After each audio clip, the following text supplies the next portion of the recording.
Bonjour à tous, nous poursuivons avec la Mishnah Tet, 9e Mishnah du 3e Pérek. La Mishnah pose la question Ve'echan hayu menaneim, à quel endroit dans la Tefila, ou plus particulièrement dans le Hallel que nous lisons à Sukkot, à quel endroit on va secouer, remuer le lulav. Comme nous l'avons vu auparavant que le lulav, la Mishnah nous avait dit, doit être long de 3 tfachim plus un 4e tefar au-dessus du lulav et de la harava, donc 4 palmes, une 4e palme au-dessus donc de la hauteur du hadas et de la harava et des branches de sol, pour que l'on puisse remuer, secouer le lulav. À quel endroit on va le secouer? Behodul Hashem Tchila Vasof, dans le Hallel, lorsqu'on dit Hodul Hashem Kitov Kideolam Chasdo, au début et à la fin. Le début, nous explique le Barthénora, c'est Hodul Hashem Kitov, et à la fin, c'est Kideolam Chasdo. Ou bien, deuxième explication, on dit 2 fois dans le Hallel Hodul Hashem Kitov Kideolam Chasdo au début, c'est-à-dire au milieu du Hallel, Halleluya Hashem Kol Goyim, ensuite on dit Hodul Hashem Kitov Kideolam Chasdo, Yomarna Israël, Yomruna, et à la fin du Hallel, Hodul Hashem Kitov Kideolam Chasdo, donc on va secouer le lulav au premier Hodul Hashem et au deuxième. Mais aussi, Ube'ana Hashem Oshiana, lorsqu'on dira Ana Hashem Oshiana, grâce à Hashem sauve-nous, c'est là aussi où on va être ménanéa le lulav. Comment procède-t-on pour remuer, pour secouer le lulav? Le Barthénora nous rapporte la Gemara, nous allons faire un mouvement donc en avant, et on ramène le lulav vers nous, vers le cœur, ainsi 3 fois, de chaque côté des 4 points cardinaux, et en haut et en bas. Comme la Gemara nous explique, des 4 points de la terre pour arrêter les mauvais vents, et en haut et en bas pour arrêter aussi les mauvaises rosées, les mauvaises pluies. Donc c'est pour cela qu'on va secouer le lulav dans tous les sens.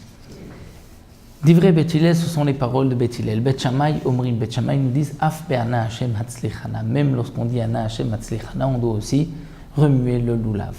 Amar Rabbi Akiva dit Tsofe haïti Rabban Gamliel ve Rabbi Yehoshua. J'observais Rabban Gamliel et Rabbi Yehoshua, et je remarquais chez Kol ha'am hayu menanim et lulavehem, que tout le peuple secouait, remuait le lulav, leur lulav, vehen lo ninu ela be'ana Hashem Oshiana. Mais eux, Rabban Gamliel et Rabbi Yehoshua n'ont secoué leur lulav que lorsqu'ils ont dit Ana Hashem Oshiana.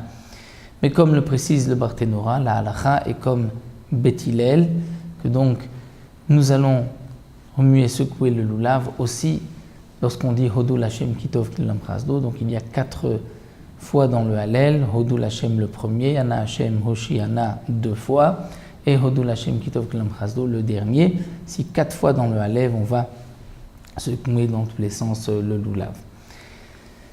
La Mishnah poursuit avec une autre halacha. Misheba baderech velo haya beyado lulav lito. Celui qui vient d'un voyage, d'un chemin, et il n'avait pas eu de lulav pour accomplir la mitzvah.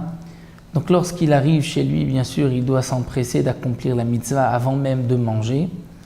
Lekshikanes lebeto yitol al shulchano. La Mishnah vient nous dire que si malgré tout, il n'a pas pris son lulav avant de manger, et qu'il a commencé à manger, yitol al shulchano, il devra s'arrêter dans son repas et secouer et accomplir la mitzvah du lulav.